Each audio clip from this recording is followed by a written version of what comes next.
যে যতক্ষণ ইউনূস থাকবেন ততক্ষণ হামলা মামলা চলবে এবং আওয়ামী লীগের দোসর এই ট্যাগ দিয়ে অনেক নির্দোষ লোককে হয়রানি করা হবে। তার নেতৃত্বাধীন কিংস পার্টি মব সন্ত্রাস করে নানা জায়গায় মুক্তিযুদ্ধের লোকদের নাজেহাল করছে। আমরা বলেছি নৌকা লাঙ্গল পাল্লা শীষ সব সাপেরই একই বিষ। জামাতের রাজত্ব তো চাই না। আমরা জীবন থাকতে, দেহে এক ফোঁটা রক্ত থাকতে বাংলাদেশে আবার পাকিস্তানের রাজত্ব কায়েম হতে দেব না। নির্বাচন না হওয়ারই কথা ছিল, কিন্তু যখন ডক্টর ইউনূস লন্ডনে গেলেন, তারেক রহমানের সঙ্গে দেখা করে প্রতিশ্রুতি দিলেন, তখন বোঝা গেল যে ফেব্রুয়ারির মধ্যে হয়তো নির্বাচন হবে। অর্থাৎ জিনিসটা তিনি নিজের ইচ্ছায় পরিকল্পনা মতো দেননি, তিনি পরিস্থিতির কারণে বাধ্য হয়ে দিয়েছেন। আরেকটা কারণে নির্বাচন দিতে হয়েছিল, কারণ সেনাবাহিনী যারা ডক্টর ইউনূস সহ রাজনৈতিক দলকে নিয়ে এই অন্তর্বর্তীকালীন সরকার গঠন করেছিল, আপনাদের মনে আছে সেনাবাহিনীর দাওয়াত দিয়েছিল, প্রথমে জামাতে ইসলামের নাম বলেছিল, তারপরে অন্যান্য দলগুলোর নাম বলেছিল, এবং সেখানে ডক্টর ইউনূসের নাম প্রস্তাব করেছিল। আন্দোলনকারী ছাত্ররা প্যারিসে তাকে ফোন করে জানিয়েছিল, তিনি বলেছিলেন যে আমি নিজে ক্ষমতা নিতে চাই না, কিন্তু আমি এসেছি। আপনাদের এই কথা আমি স্মরণ করিয়ে দিতে চাই যে 2008-9-এ ফখরুদ্দিন মাইনুদ্দিনের সময় তখনও ডক্টর ইউনূসকে দায়িত্ব দেওয়ার জন্য অনুরোধ করা হয়েছিল, এবং তখন তিনি বলেছিলেন যে আমি একটা রাজনৈতিক দল তৈরি করব, তারপরে আমি দায়িত্ব নিব, এখন আমি দিব না। কিন্তু সেই রাজনৈতিক দল তিনি তৈরি করতে পারেননি। এখন তিনি কি জন্য দায়িত্বটা নিলেন, কোন অ্যাসাইনমেন্টে দায়িত্বটা নিলেন, এইটা আমাদের মনে প্রশ্ন। আমরা নির্বাচন তাই দাবি করেছিলাম। তিনি ক্ষমতায় বসার পরপরই কমিউনিস্ট পার্টির স্লোগান ছিল এই মুহূর্তে দরকার নির্বাচিত সরকার। আমরা বলেছিলাম অনির্বাচিত ডক্টর ইউনূসকে আমরা চাই না। ডক্টর ইউনূস সংস্কারের কথা বলেছিলেন, আমরা বলেছিলাম মিনিমাম সংস্কার। মিনিমাম সংস্কার কোথায়? যাতে নির্বাচনটা ঠিকমতো হয় এবং মানুষ যাতে তার ভোটটা ঠিকমতো দিতে পারে, এইটা করে আপনি চলে যান। কিন্তু তিনি তা না করে ৭,০০০ পৃষ্ঠার দলিল রচনায় নিজেকে নিয়োগ করলেন, এবং ৭,০০০ পৃষ্ঠার দলিলগুলি এখন আলমারিতে বন্দী হয়ে থাকে, এবং 4 মাসে তার কোনো একটা পৃষ্ঠাও কার্যকরী হবে। কিন্তু তাহলে কি হবে? আপনারা জানেন বাংলা একটা প্রবাদ আছে যে বাঘের পিঠে যদি চড়ে কোনো মানুষ, তাহলে বাঘের পিঠ থেকে নামতে হলে হয় বাঘকে মারতে হয়, না হলে বাঘের খাদ্য হতে হয়। ডক্টর ইউনূসের কাছে দুটো মাত্র অল্টারনেটিভ ছিল, হয় তিনি এই বাঘের খাদ্য হবেন অথবা বাঘকে মারতে হবে। বাঘকে তিনি মারতে পারেননি, বাঘের খাদ্য হতে তিনি রাজি নন, সুতরাং এখন তিনি পালিয়ে যেতে চাচ্ছেন। এই পালিয়ে যেতে গিয়ে তিনি আর কি বলেছেন? বলেছেন যে আমি আর বেশি দিন থাকবো না, যেমনি হোক 4 মাসে আমি নির্বাচন দিয়ে দিব। কিন্তু এর মধ্যেই আমরা দেখতে পাচ্ছি কতগুলো জিনিস তিনি দিয়েছেন। কি দিয়েছেন তিনি? তার নেতৃত্বাধীন কিংস পার্টি মব সন্ত্রাস করে নানা জায়গায় মুক্তিযুদ্ধের লোকদের নাজেহাল করছে, যে যতক্ষণ ইউনূস থাকবেন ততক্ষণ হামলা মামলা চলবে এবং আওয়ামী লীগের দোসর এই ট্যাগ দিয়ে অনেক নির্দোষ লোককে হয়রানি করা হবে। যেভাবে আওয়ামী লীগ বিএনপিকে হামলা মামলা দিয়ে টর্চার করেছিল, এখন ইউনূসের আমলে সেইভাবে হামলা মামলা দিয়ে আওয়ামী লীগের দোসর নাম দিয়ে অনেক লোককে টর্চার করা হচ্ছে। কোনোদিন যদি আমাকেও ধরে নিয়ে যায়, আপনারা নিশ্চয়ই মনে রাখবেন যে আমি ছিলাম সেই ব্যক্তি যে প্রথম থেকে বলে এসেছি আওয়ামী লীগও নয়, বিএনপিও নয়, দ্বিদলীয় মেরুকরণের বাইরে তৃতীয় শক্তি গড়ে তুলতে হবে, এই কমিউনিস্ট পার্টি আমরা বলেছি। আজও আমাদের সেই নীতি আছে, আজও আমাদের সেই স্লোগানই আছে। আমরা বলেছি নৌকা লাঙ্গল পাল্লা শীষ সব সাপেরই একই বিষ। আমরা আওয়ামী লীগকে সরিয়ে বিএনপির রাজত্ব চাই না, আমরা জামাতের রাজত্ব তো চাই না, কারণ জামাত এখন শক্তিশালী হয়ে সামনে চলে এসেছে। পাকিস্তানের মন্ত্রী এখানে আসছে এবং কি দুঃসাহস, সে দাবি করছে যে ওই পাকিস্তান আমলের মুক্তিযুদ্ধের সময়ে হিস্সা নিয়ে আমাদের যে গন্ডগোল ছিল সেগুলা মিটাতে হবে।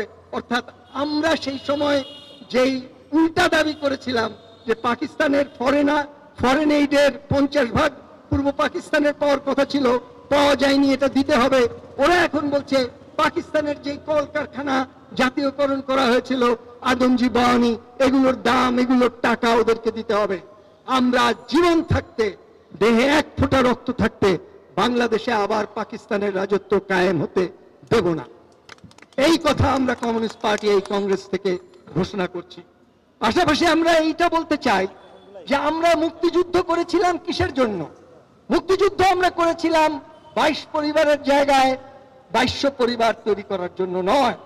এখন যে আমরা দেখি Bashundhara, S Alam, Salman Rahman, city group, এরকম যে একচেটিয়া পরিবার তৈরি হয়েছে, বাংলাদেশের 50টার বেশি ব্যাংক ব্যক্তি মালিকানায় আছে, যেগুলো থেকে লক্ষ লক্ষ টাকা ঋণ নিয়ে, সেই ঋণ দিয়ে কোনো শিল্প তৈরি করা হয় নাই, কারখানা তৈরি করা হয় নাই। প্রতি বছর 1 লক্ষ কোটি টাকা বাইরে পাচার করে দেওয়া হয়েছে, সুইস ব্যাংকে টাকা জমা রাখা হয়েছে। আমরা এই পদ্ধতির অবসান চাই।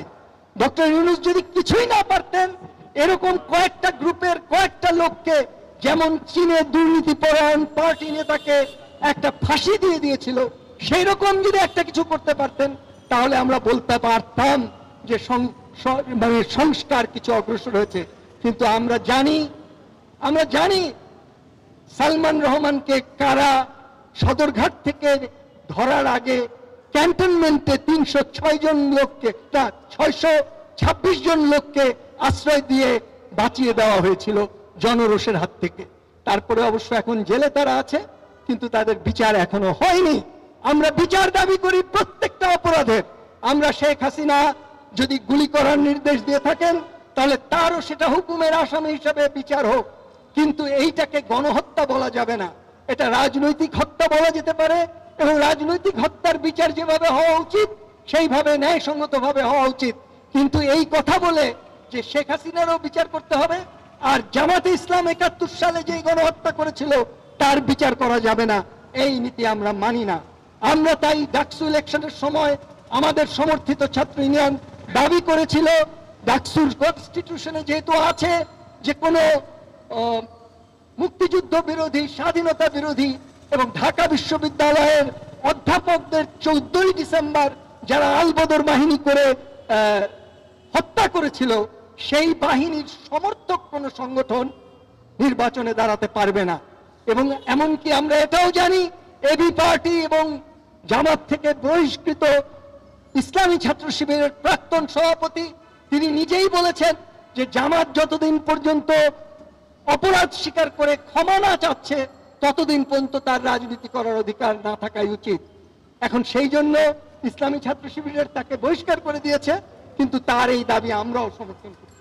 আমরা চাই যে জামাতে ইসলাম এবং ইসলামী ছাত্র শিবির, হ্যাঁ এটা ঠিক যে এখন যারা ইসলামী ছাত্র শিবির করে তারা 71-এর পরে জন্মগ্রহণ করেছে, সুতরাং সেই হত্যাকাণ্ডের সঙ্গে তাদের কোনো প্রত্যক্ষ যোগাযোগ নাই, একথা ঠিক। কিন্তু একথাও সত্য যে তারা আজ পর্যন্ত স্বীকার করে নাই যে ওই হত্যাকাণ্ড করে আমরা অপরাধ করেছিলাম, এবং এই অপরাধ আমরা ওই রাজনীতি থেকে আমরা চলে এসেছি। তারা মুখে বলে আমরা আল্লাহর আইন কায়েম করতে চাই, আমরা শরিয়ার শাসন কায়েম করতে চাই, আবার পাশাপাশি একটু থেমে বলে আমরা গণতন্ত্র চাই, গণতান্ত্রিক অধিকার চাই। দুইটা একসঙ্গে চলে না। আল্লাহর আইন কে? আল্লাহ তো নাই এখানে, যেখানে আমরা দেখতে পাচ্ছি তাকে এসে আমাকে অনুরোধ করবে যে এটা করো, এটা করো না। আল্লাহর আইনের নাম নিয়ে, শরিয়ার আইনের নাম নিয়ে ডক্টর শফিকের আইন এবং মওদুদির আইন, সেটাকে আমরা আল্লাহর আইন মনে করি না। আমরা মনে করি ওটা ধর্ম ব্যবসা। আমরা ধর্ম নিয়েও ব্যবসা করতে চাই না, এবং আওয়ামী লীগ যেরকম রাজনীতি নিয়ে ব্যবসা করেছে সেই ব্যবসা আমরা করতে চাই না। ধর্ম ব্যবসা, রাজনীতি ব্যবসা থেকে সমগ্র দেশকে আমরা মুক্তি দিতে চাই, কিন্তু সেটা দিতে হলে শ্রমিক কৃষককে সামনে এগিয়ে আসতে হবে। শ্রমিক কৃষককে যদি সামনে এগিয়ে আসতে হয়, তাহলে তাদের কয়েকটা মৌলিক দাবি নিয়ে আমাদের আন্দোলন করতে হবে। 1 নম্বর হলো আমাদের দেশের সমস্ত শ্রমিক, সমস্ত কৃষক, সমস্ত মেহনতি মানুষের ন্যূনতম আইনের নিশ্চয়তা দিতে হবে, ন্যূনতম বেতনের নিশ্চয়তা দিতে হবে, যাতে তার অন্ন, বস্ত্র, শিক্ষা, চিকিৎসা এবং বাসস্থানের অধিকার নিয়ে সে বাঁচতে পারে। এবং আমাদের দেশের শ্রমজীবী মানুষ ভোট নিয়ে যে এত ইন্টারেস্টিং বা ভোট নেওয়া নিয়ে এত চিন্তা করে না। এই রোদের মধ্যে 2-1টা রিক্সাওয়ালা এখানে আছে, আর আপনারা কয়েকজন মধ্যবিত্ত আছেন।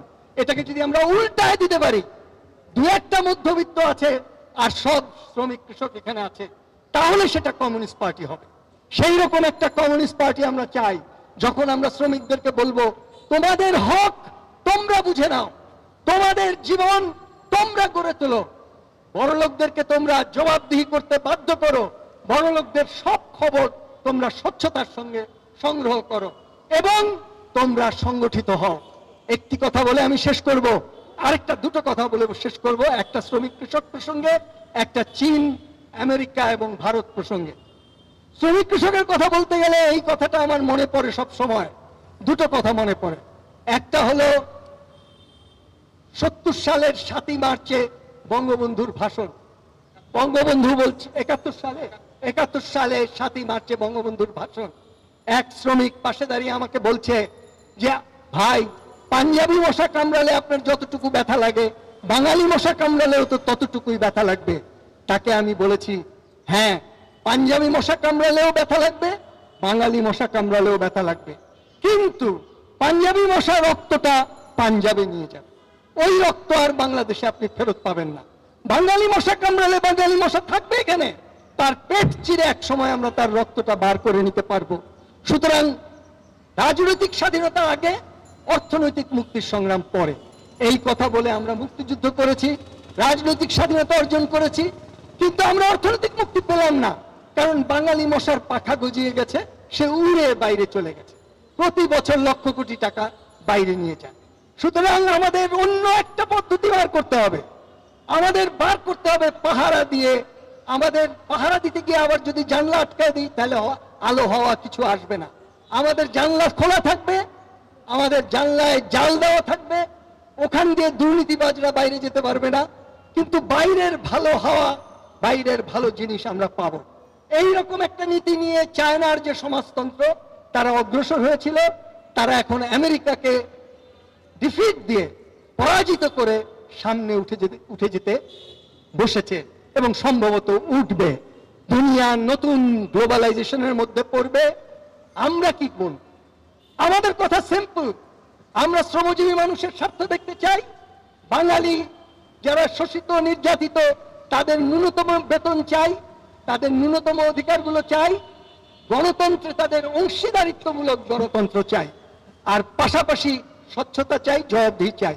আর বিদেশি ব্যাপারে কি ভারত, কি চীন, কি আমেরিকা, কাউকে আমরা আমাদের বন্দর দেব না, কাউকে আমরা আমাদের ঘাঁটি গাড়তে দেব না। আমাদের মাটি ও মোহনা আমরাই রক্ষা করব। আমরা জাতীয় স্বার্থের জন্য জীবন দিব এবং আমরা পাকিস্তানের প্রত্যাবর্তন ঠেকিয়ে দিব। এবং আমরা আমাদের শ্রেণীদের, যেই শ্রেণীরা এই দেশকে গড়ে তুলেছে, যেই সোনার বাংলা গান গাইলে এখনো যেই কৃষক, যেই শ্রমিক আনন্দের সঙ্গে উঠে দাঁড়ায়, তাদেরকে নিয়ে আমরা আমাদের দেশ গড়ে তুলব অধিকাংশ মানুষের স্বার্থে, যেটাকে আমরা বলবো জনগণের গণতন্ত্র।